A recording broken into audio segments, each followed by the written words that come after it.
وہ بزرگ نے بڑی زبردست بات کی. مجھے کہنے لگے مولوی صاحب لذت اللہ نے صرف 2 چیزوں میں رکھی ہے, ایک اپنی راہ میں لڑنے میں اور ایک روزہ افطار کرنے میں. نے کہا مزہ اللہ نے کس میں رکھا ہے؟ صرف ایک خدا کی راہ میں لڑنے میں, دوسرا روزہ افطار کرنے میں. آپ کہہ سکتے ہو کہ روزہ افطار کرنے میں جو لذت ہے وہ کھانے پینے کی لذت ہوگی. میرے بھائی کھانے پینے کی لذت ہر بھوکے کو حاصل ہوتی ہے.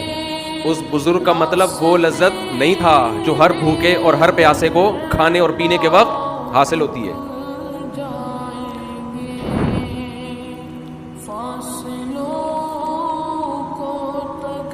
یہ جو روزے دار کو افطاری کے وقت لذت حاصل ہوتی ہے, یہ وہ لذت ہے جس لذت کے حاصل کرنے کے لیے دل میں اللہ کی محبت کا ہونا ضروری ہے.